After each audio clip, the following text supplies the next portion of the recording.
I'm Asha Dore with Totally Biased Reviews, and today I'm talking with Ceilidh Michelle about her memoir, Vagabond, Venice Beach, Slab City, and Points in Between.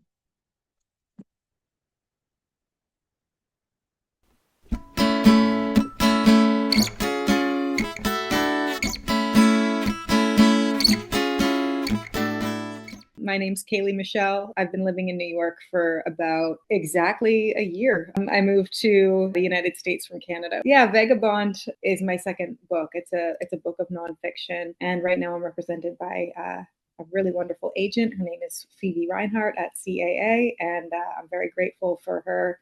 Um, and yeah, I'm in New York. I'm writing. That's what I'm doing. Vagabond came out during COVID. It's an adventurous book, and it was an adventurous time. So yeah, it came out in 2020, published by Douglas and McIntyre. We had a US pub date in 2021. But I was actually really bolstered by the fact that publishing seemed to take a turn a corner, I think. Like, yeah, I don't know. I was really encouraged to see the way that book buying has not gone away. People will always read. Yeah, so Vagabond, Venice Beach, Slab City, and Points in Between basically is a brief, it was a very brief season in my life, but it was a pretty indelible one. And it was basically just a time in my life when, I had been struggling with housing for a long time at that point. And, I just said, fuck it, I'm just going to go to the States. Life is already so crazy. I mean, I might as well double down. So I went to the United States, and I was, at the time, I was reading a autobiography of a yogi. So I kind of wanted to join this ashram in Nevada City. I was like, I'm just going to show up. But I mean, crossing the border can always lead to unexpected circumstances, as it did then. And yeah, and I basically found myself in a series of misadventures that kind of unfolded in a lot of unexpected ways. And that's basically the premise of Vagabond. Yeah, I've had some similar experiences, and it was just kind of nice to see those represented. I don't think I've seen them. First of all, have you seen any other books that kind of touch on this subject? And also, what made you decide to go ahead and write about this? I hadn't really read a lot of nonfiction specifically about women specifically who have dealt with being unhoused and what that looks like. I think there's a lot of misconceptions around being unhoused as well. I think people assume that, if you're unhoused, you've done it to yourself, or you're a drug addict, or all of these cliches and tropes. And I think people forget that people are people, and our lives are a journey of many different threads. And I think that if you are not a millionaire, or if you do not have a really, really, really secure job or a rich family, the chances of you becoming unhoused in this life, in this particular economy right now, are very high. If you're an art student and you're on your own and you've got student loans and you live in the United States and you don't have health care, you may be sleeping on someone's couch. You may have done it already, or you may have been on the street for a couple of weeks. Like, it just happens. And I think I'm trying to remove the stigma with this book as well. People are like, oh, if you're on the street, if you're lazy, you're a drug addict, you must have done something. What did you do?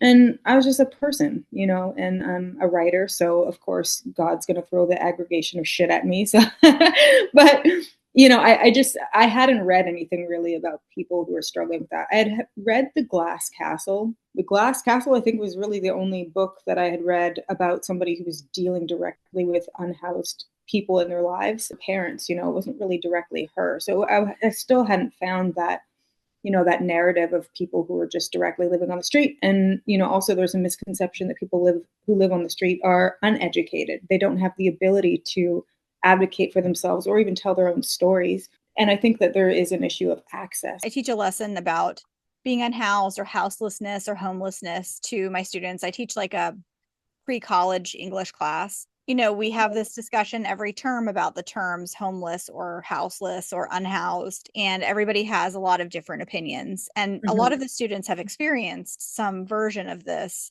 right, who are in my classes. So it's really interesting to hear from people who've experienced that, all having different opinions about how to talk about it, whether it's horrible, caricaturish, or normal. The word house or home or unhoused or homeless, like all these things. yeah. I wonder what you think about just the word choice in general and all that stuff. I mean, as a writer, I do kind of get precious about words, but I really oscillate between the terminology homeless and unhoused. And I can really make an argument for both terms because, I think when you use a word like homeless, it really drives home, if you will, the point of how important it is to have a home, because a home is not just a house. A home is where you feel safe. It's where you feel like you belong. It also imparts dignity upon you. So to say I am homeless, I think that really drives a strong message into people where it's like, without a home,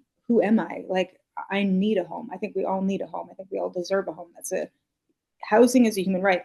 But then, to say unhoused, I think also gives people back their dignity on another way, where it's like, I'm a person, I'm just experiencing the poverty of this economy.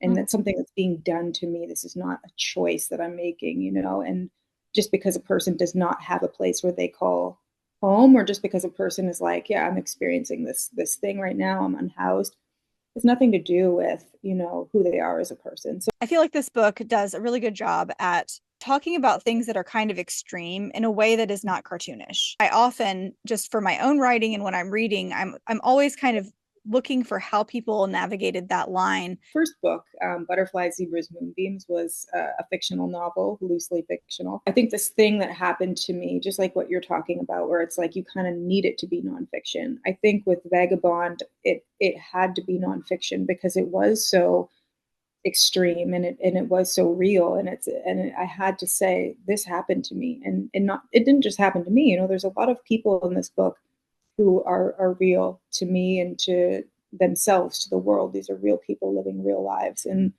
I think I don't think that it was my responsibility to tell their stories, but I think it was my responsibility to keep this very real. So in that way, I felt like it was important to call it what it was, which was nonfiction. I often feel like when I say that something is nonfiction, I'm like strapping myself to the truth as best as I can remember it. And I know there's a lot of conversations about memory and we just remake our memories all the time, but I also feel like there's something about not giving myself permission to lean into the cartoon or into the like Mm, the tropey stuff because I think that, one question that I get a lot is like, wasn't it dangerous? Weren't you afraid all the time? And it's like, well, yeah, you can't ignore that aspect, but also mhm.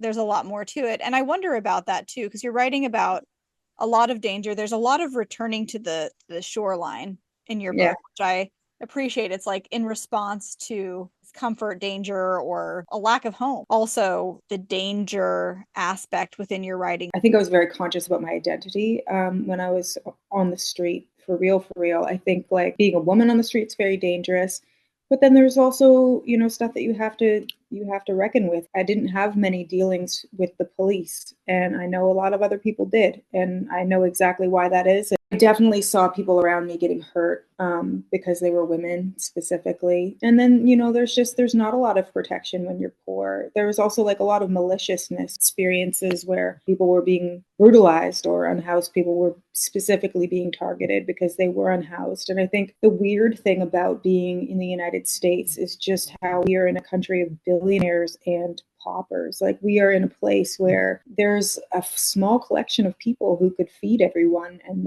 they just don't want to. A city like Los Angeles, a city like New York, where you're walking around and you're on the same street with all of these people. You are all in it together.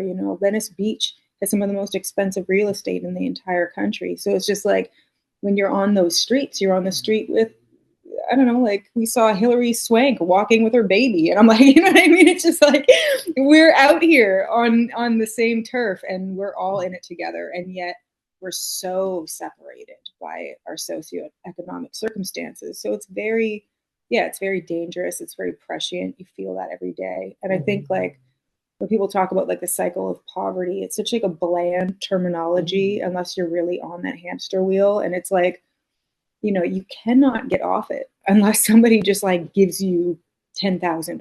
You know what I mean? Like, you can, and that never happened to me, by the way, but I mean, like, you cannot get off that hamster wheel unless someone throws you a bone, unless you get some kind of break. Like, some door has to open and you have to be able to walk through it.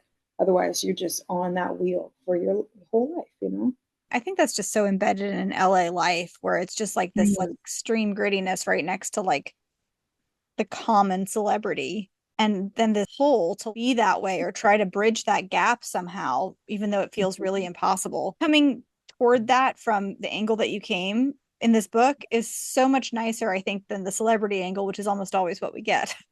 Right. Yeah. They're just pissed because they're like, oh, homeless people all over the beach. It's so gross. Just do something about it. I mean, like, and I know that there are a lot of like philanthropists in positions of privilege and power, and I think that's great. I was thinking recently about how often college students are unhoused and they Yeah. just don't call themselves unhoused because Right. it's just like, oh, I'm just staying on people's couches for a while or in between places or whatever. And even if they're not from a wealthy background and they don't have that Mhm. backup plan, I feel like there's something that's kind of normalized about young people, like at least being temporarily not in a position of taking care of themselves. And in my Yeah. like experience, that happened with a lot of guys.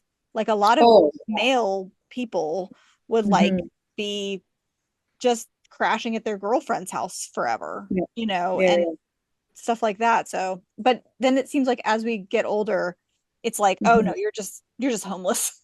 Like Yeah. you Yeah. Oh, party, you're totally. homeless. Yeah, Yeah. I think there's like a bohemian romanticism, if you will, to being young and to being able to have the freedom to kind of drift around, you know. Everything can be spun into a whimsical misadventure in your 20s. You know what I mean? Like you'd be like, oh, I'm just out here, just floating around, like no big deal. But I do think that homelessness is a spectrum also. You know, I mean, like you'll have seasons of instability in your life where you would not identify as an unhoused person. You would identify as somebody who's really struggling with poverty or instability. And it's sometimes funny how we don't even realize how unstable our lives have become because we're so acclimated to living in poverty. You know, we're so acclimated to being mired in the drama of instability that, you know, you could be unhoused for months and months and months and just call it couch surfing, you know, and oh, I'm just in my 20s. So, you know, I'm just living my life.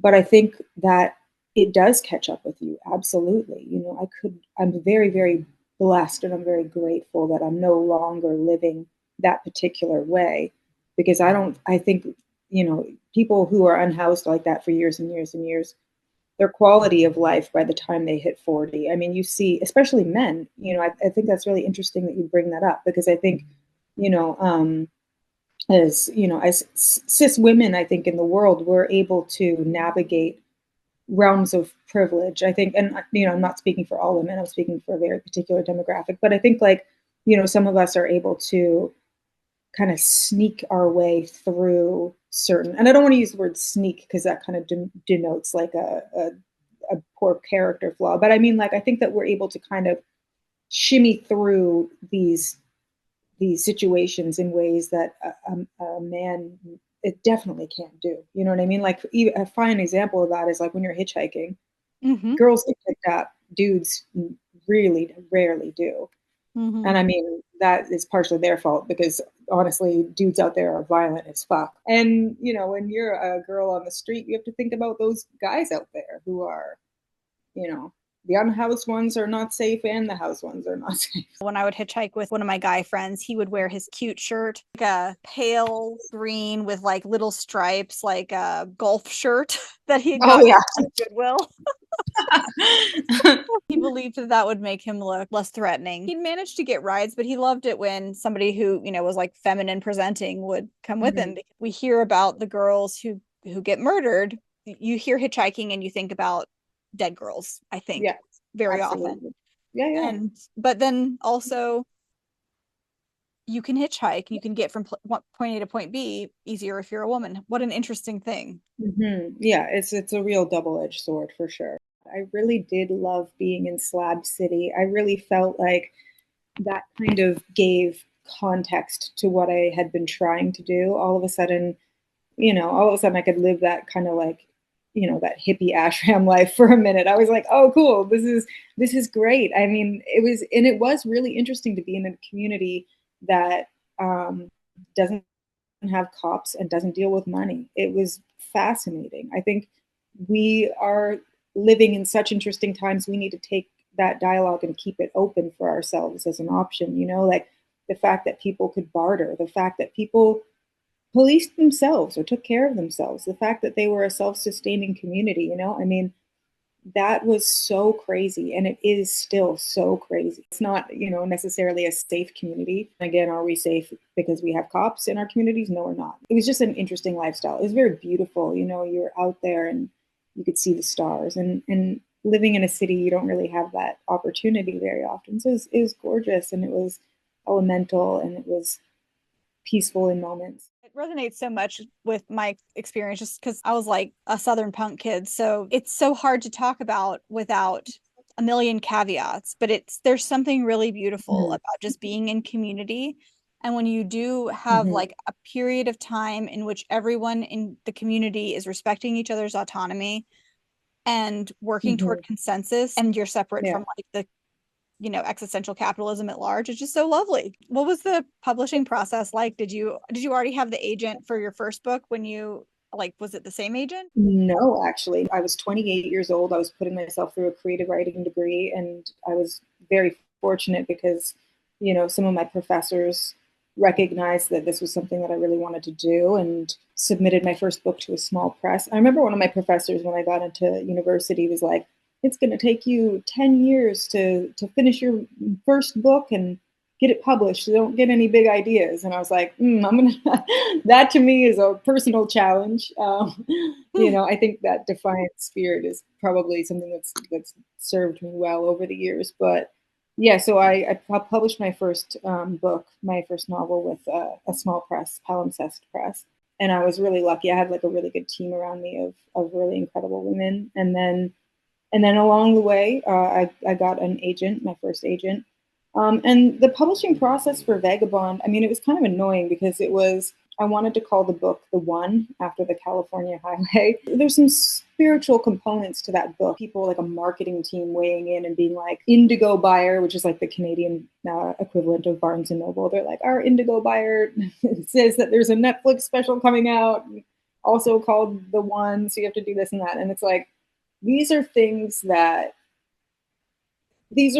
as a writer just crush you. Like it's just like I I don't know what to do with that information. I don't know how to be my most authentic self as an artist with when you're giving me factoids like that. So in the end, the book became Vagabond, and the word vagabond, it has these connotations of this lighthearted, wanderlust, like footloose, fancy free kind of version of a person. And that's not what is happening in this book. And so I do think sometimes part of the learning curve with publication is like learning to stand on business with your own work and just be like, I'm standing behind this. This is what I did. This is what it is, and I think that only comes later on. It's probably not going to come with your first book. This is such a learning process as artists because we also have to be business people and marketing people and promoters and all of these things as artists now that we live in late stage capitalism. So it's a very interesting process. I'm very grateful to everyone that I worked with. I'm very grateful for all of the lessons that I've learned along the way, for sure. Like I'm not trying to throw shade at anybody, but it's one of those things where it's just like this is the business, and if you're going to be in the business, you got to learn this. My agent had also worked for Random House, and she was a very, very talented editor, and so she helped me put a manuscript together based on these experiences, and then we just started shopping it around, and yeah, it got picked up pretty quickly, which is unusual, I think. It's really nice to hear of a positive experience because we just keep hearing, I feel like, from everywhere that memoir doesn't sell. I just think it's such a good, disappointing capitalistic thing to say that memoir is not selling, because basically what you're telling people is that the story of your life has no value. You cannot make money from the story of your life. You cannot make money from your existence. Nobody wants to buy it. And your life is not a product. We are not products. We are people. And we all have really incredible stories to tell.